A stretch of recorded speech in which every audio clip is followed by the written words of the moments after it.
Should I bulk or cut? So this is probably the most common question that I get asked, especially from those who are struggling with a physique that doesn't have much muscle but also isn't very lean. Or in other words, you're both under-muscled and over-fat. And to those of you in this situation, I know that it can seem overwhelming and confusing as to the optimal approach that you should take. But it really is quite simple. At the end of the day, all that your body needs in order to look better is a combination of more muscle and less body fat. And there are 3 approaches that you can take to achieve this, with each approach having their own set of pros and cons that you'll want to consider. So the first option is to start with the gaining phase, or what most people know as a bulk. Now when I say bulk, I don't mean a crazy dirty bulk where you put on 20 pounds in a month. I'm referring to a very slow and controlled calorie surplus where the primary goal is to gain muscle at a steady rate without gaining unnecessary amounts of additional fat. Depending on your training experience, genetics, and size of your surplus, typically about 50 to 85% of the weight that you put on during this phase will be muscle, with the rest often inevitably being fat gain. So the idea here is that you spend some time in this phase, pack on a bunch of muscle, and then later on commit to a cut to strip off excess body fat to reveal the muscle that you put on. And there's various pros and cons to using this approach. The pros are that you'll look bigger and better in clothes, you'll get stronger much faster, and you'll have a bunch of energy and your workouts will just generally be more fun. The cons of this approach, however, are that you'll accumulate more body fat than you currently have right now, which won't look as impressive without a shirt on and will hide much of the muscle that you're building. You'll also have to be willing to go into a calorie deficit to strip off the fat afterwards, and your risks for health ramifications increase when your body fat gets past 20%. Now, based on the pros and cons of this approach, it's typically ideal for those who are currently skinny with very little muscle, those who want to prioritize building muscle and strength first rather than getting lean, and those who have a relatively low body fat percentage of around 10 to 15%. To put this into perspective for you, here is one of our Built with Science members, Ishan, who used this approach to first bulk up and increase his weight by 20 pounds over the course of 4 months, and then over the course of another 4 months, stripped off the excess fat to reveal his new gains at a much leaner and stronger 150 pounds. As you can see, he has significantly more muscle and less fat than he did when starting out, despite actually weighing less now. Now, do note that even if you're, let's say, at 15% body fat, this option may still be a viable and effective option for you. In the past, it was a common belief and even something that I advocated in my content that your body puts on muscle much more effectively when you're under 15% body fat. This idea has recently been challenged by researcher Eric Trexler and colleagues, where they did an in-depth analysis on the current research and found that there's currently not enough compelling evidence to suggest that you'll boost muscle growth by getting lean beforehand.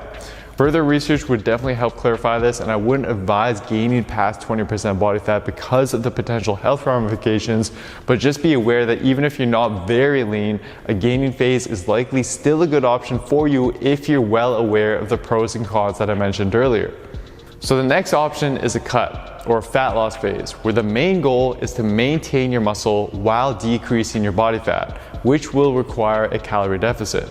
Some individuals though, primarily beginners, detrained individuals, or those at a higher body fat percentage may be able to build a little bit of muscle throughout this process as well. So the idea here is that you'll get lean first and then decide to either maintain your leaner body or commit to a gaining phase to then focus on adding more size. Let's dive into the pros and cons of this approach. The pros are that 1, you'll look better without clothes and see results much faster in terms of muscle definition and decreased body fat, which often comes with more confidence, motivation, and enjoyment of the process. 2, it puts you in a good position to gain afterwards if you're starting out with a relatively higher body fat percentage. 3, if you're at a higher body fat or inexperienced, you'll likely be able to build some muscle as you cut. And 4, once you do lean down, you'll get a better sense as to whether or not you think you have enough muscle or would like to focus on adding more next. On the other hand, the downsides of using this approach are that your strength gains won't progress as well, your workouts will likely be less enjoyable, and if you're skinny, you look leaner afterwards, but you probably won't have as much muscle as you'd like to have. So, based on the pros and cons of this approach, it's typically ideal for those who have a relatively higher body fat percentage, so for example over 15%, and those who want to first prioritize losing fat and getting lean rather than putting on more size. Here is one of our members, Anthony, who used this approach to first strip off the excess fat that he was carrying and reveal his muscle definition. He's then recently transitioned to a lean bulk to now focus on adding more size. And here's another example from Built with Science member Andrew, who first leaned down by losing over 30 pounds of fat and then shortly after committed to a gaining phase where he's now slowly gaining more muscle and size. So the last approach is what's called a body recomp, a term used to describe simultaneous fat loss and muscle growth with your weight remaining fairly stable throughout the process. To implement it, typically you would eat at a very small calorie deficit. Now, obviously this is a win-win scenario and something that everybody wants, but the rate at which we can achieve this diminishes very quickly with training experience, and it's highly individual as some see better success with a recomp than others do. It's also very difficult to measure and assess your progress since you can't rely on the weight scale as much. Visual progress tends to be quite slow, and it's hard to tell how long this phase will last since it tends to vary for everybody. It's also worth noting that, as we mentioned earlier, in many cases you still are able to achieve a simultaneous muscle gain and fat loss with a normal cut where your body weight actually decreases. Nonetheless, it still is a viable option primarily for beginners, detrained individuals, or those who have never trained or dieted optimally and are sitting at around 15% body fat, and those who want to prioritize getting bigger and stronger while slowly getting leaner. But if you do decide to go with this option, you'd be best to take it on with an expert or at least a well-guided program so that you're not left spinning your wheels for a couple months. To illustrate an example of this, here are two Built with Science members, Kevin and Nico, who weigh the exact same in their before-after photos, but look significantly better than the after photo because of the body recomposition they went through to increase their muscle mass while decreasing their excess fat. So now that you have the three options laid out for you, you should have a good indication as to what approach would be best for you, your body, and your goals. If you're still confused, however, then first ask yourself these two very simple questions. One, what is your main goal and what are you most excited for right now? And two, what is your current body fat percentage? If your main goal right now is to add more size, build muscle, gain strength, and set PRs in the gym, then a gaining phase is probably the best option as long as your current body fat percentage is around 10 to 15%. If it's closer to 20% or above that, then you're probably best to start with a cut. If your main goal and what you're most excited for right now is instead to get lean, reveal your muscle definition, and see visual progress very quickly, then a cutting phase is probably the best option.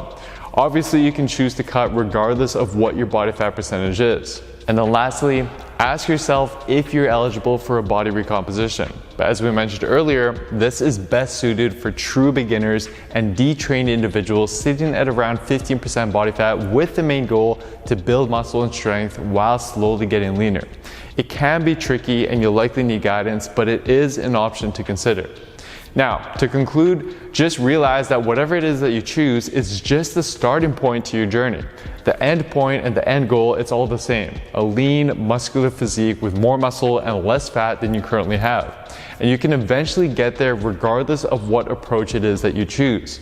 So try not to overcomplicate things, especially if you're a complete beginner just getting started in the gym. Eat primarily whole food sources, learn your movements, focus on progressing them to continuously challenge your body, and your body will transform over time. And for step-by-step, all-in-one program that uses science to not only start you out with the best initial approach for you and your body, but then also guides you through the different phases needed afterwards to achieve a lean and muscular physique, just like it has done successfully for thousands of our members. And simply head on over to builtwithscience.com and take our analysis quiz to discover the best approach for you and your body.